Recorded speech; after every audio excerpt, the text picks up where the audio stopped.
Now, here's your host. This is Dave Davies here at SES San Jose 2008. I'm here with Sean Gallagher.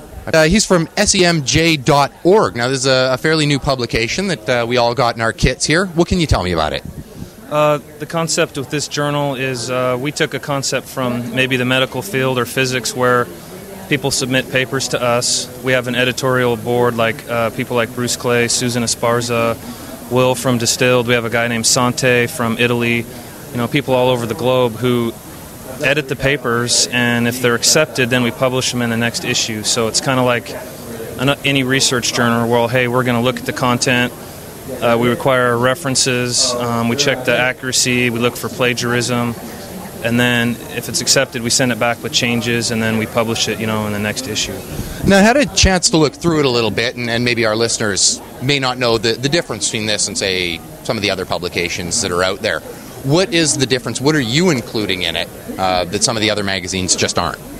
Well, our business model is a lot different. If you look through the journal, it's all black and white, no ads. We don't allow advertising in it because we're trying to keep it unbiased, just like a real journal. So the difference is we require, references. It's peer-reviewed, meaning if the quality's not quite there, we're going to ask them to expand on this certain content or provide references. We try to give credit to the original thinkers on any concept that's put in there.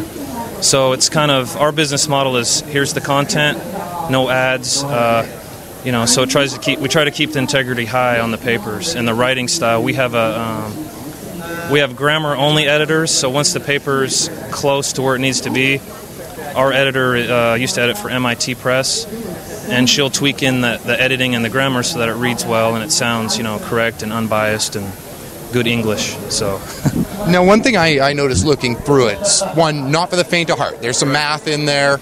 It seems to really stand out from the other ones in how technical it may be. Who is your target audience with this one?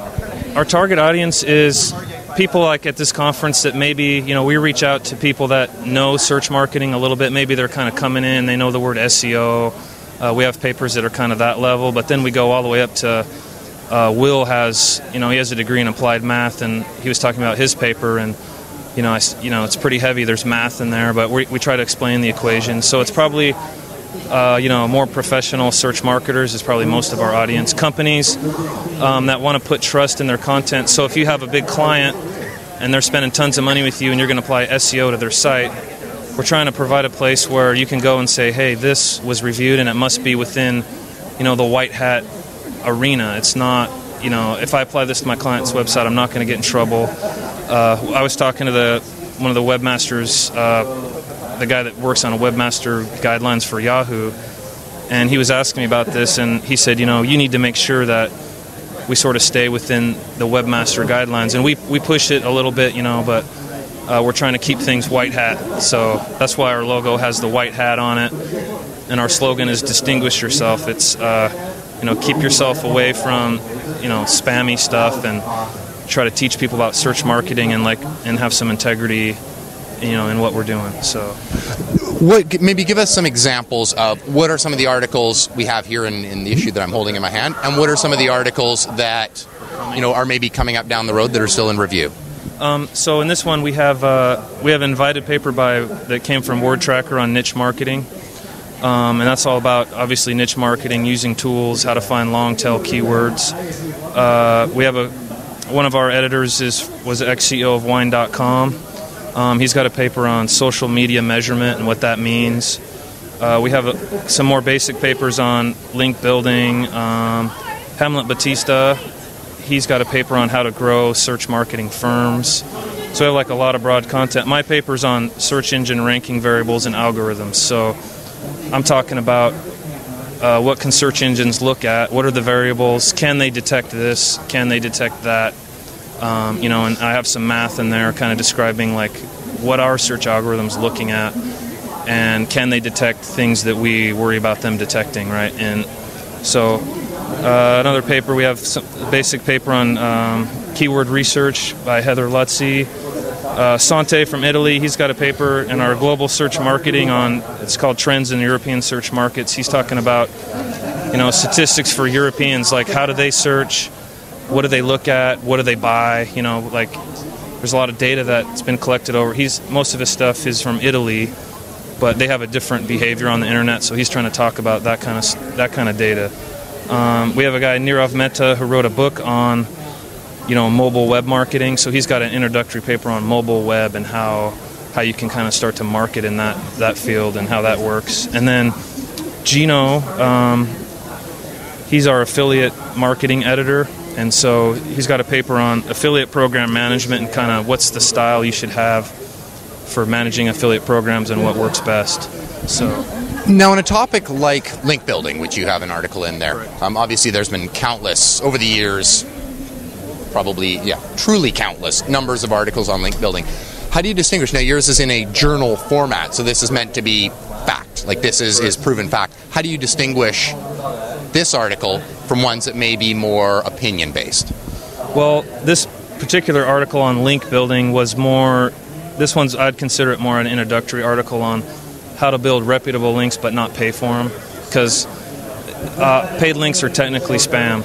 I mean, according to search engines, right? So it's how do you build quality links that you deserve, from where can you go to find links that are reputable and aren't going to get your website in trouble.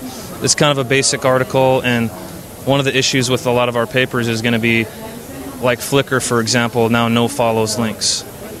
We got something talking about Flickr links. Well, as soon as we publish something, it may become obsolete in 3 months, but, with our journal, we're trying to go quarterly. Right now we're biannual, but with the amount of papers we're getting in, it's going to be a quarterly journal, so the content should be no more than 3 months old. So but the way things change in the market, it's there's going to be issues that if you look at this issue in 5 years, who knows? I mean, this whole journal could be invalid, right? I mean. Now, you've got a lot of submissions in there. A lot of the companies here, maybe many of our listeners, I'm sure as well, are working with companies that are doing research, writing papers. How do they go about submitting them to you guys? Well, what they do is they send us an email, and we work on a title and kind of a working abstract. So they'll send it to us, and at a high level we'll say, okay, what's this going to be about? What's the categories? We kind of get it in a certain shape, and then we try to approve the topic. Once they get it mostly hashed out, we send it to maybe 3 or 4 editors, and they all look at it, and everybody will look at it in a different way, so we spread the paper out. My theory is more eyes on it, the better, right? Even though a lot of these people are SEO or pay-per-click or whatever, if we have a pay-per-click person, they know SEO a little bit. If we have them look at the paper, they might catch something and say, well, this needs a reference, you should expand this. And then once we get it all hashed out, where it's really in good shape, we send it to the grammar guys, because we're all, grammar's impossible, so we send it to them, and they tweak the words around and get it, really reading well for the author. So now, I'm fortunate I got a copy with my kit. Okay. Our listeners here won't have that same. If they're listening to the show, then they're not here. Okay. Where can they go to find more information, to see the types of articles that you're producing?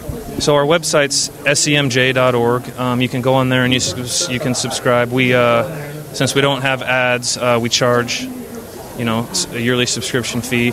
All of our papers are going to be put online as they get published, so people will be able to search the database for all the old PDFs and search for topics they want. So they can sign up online, and we're hitting all the major conferences this year, the SES, we're going to AdTech, PubCon, we're going to start going to SMX events, and so we'll be giving out, thousands of copies this year of the journal, so...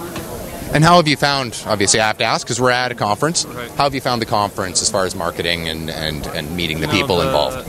The response was amazing. We had people come up and say, wow, this is one of the only new ideas they saw at the conference. I mean, I don't know, I didn't walk all the booths, I don't believe that, but it is a new concept, and I think they're appreciative of the concept, because a lot of people read stuff and they're looking for things that have, maybe more in-depth writing, better writing style, objective writing. So a lot of people got the concept. They were like, wow, this is neat. It's black and white, no color, no ads, nothing. We're trying to teach people about the field without, obviously we're going to make money by subscriptions to survive, but we're trying to be unbiased and teach people about the field. That's awesome. Well, it is an exciting new journal. I look forward to, obviously, at the conference. I've had a chance to browse through it. I look forward to my plane trip home where I'll have a chance to read it more thoroughly, and good work. The SES Showcase, featuring the latest news, products, and ideas from the Search Engine Strategy show floor. Only on webmasterradio.fm. We're everywhere.